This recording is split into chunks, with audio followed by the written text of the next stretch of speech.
Griffin. He's a captain, leader, and mentor coach. He played basketball professionally for 11 years in various countries around the world before retiring in 2017. He's the owner of Pure Joy Basketball, and his goal is to use basketball to change lives. He also runs the after-school programming for all Title I schools in the Corona Norfolk Unified School District. Justin, come on up, bro.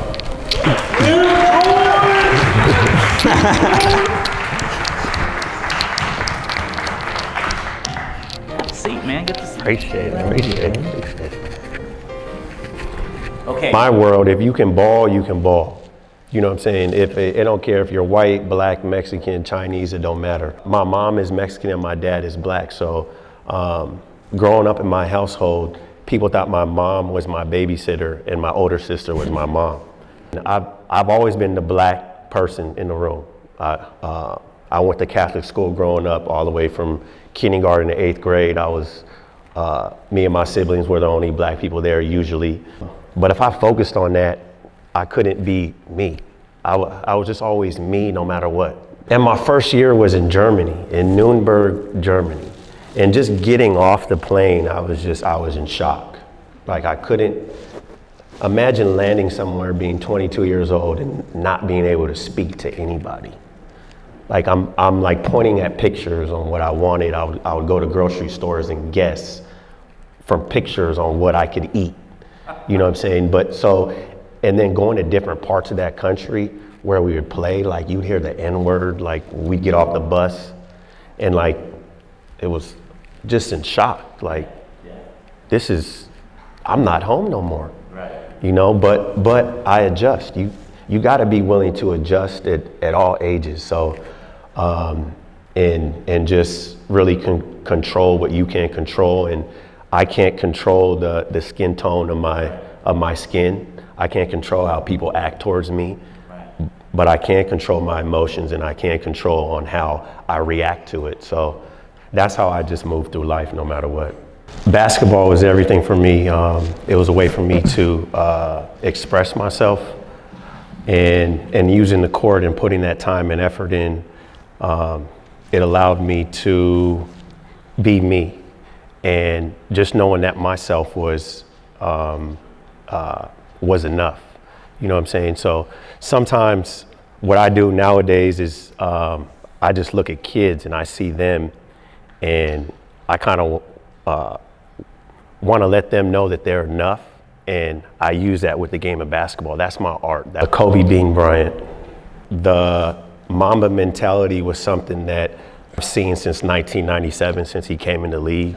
Rest in peace. But just his dedication, his work ethic, the way he showed up every single day, the way he fought, the time and effort that he put into his craft was extremely motivating. And the main thing about it was his after career. I was put in that, I was put in that same spot in 2017. My whole world was just basketball, and then I had to restart. And I didn't know what I was going to do, but I just leaned on the tools that I learned from basketball. The hard work, the dedication, the communication,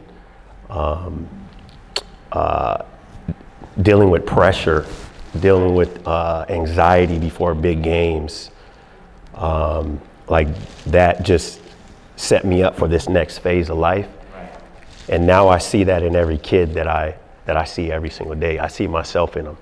You know what I'm saying? So it's like, I just want to let that kid know that I see you and you're enough, and you just got to believe in yourself and just keep doing what you're doing, because you just need somebody to support you and just say, hey, I see you, you can do it. I believe in you. And it's amazing what that does for somebody.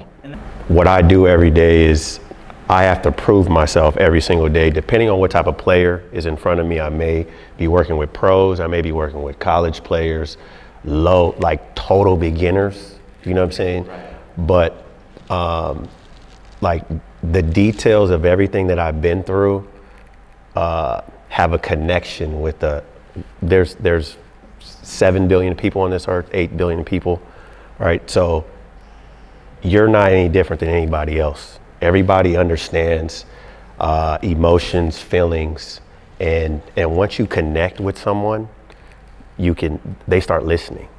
You know, if you don't connect with them, then it's one in one ear, right out the other. So experiences, everything that you go through in life is extremely important. Don't ever run from it. Be you, and that's your golden ticket, because you're gonna be able to touch so many different people just by being you. And if you speak to older people, that's all they talk about is just be you, find your passion, do what you love to do, figure out what you love to do and do it. And if you can do that, the experiences that you gain from that is priceless, and you'll live every single day and be grateful and appreciative, waking up every day doing something that you love to do.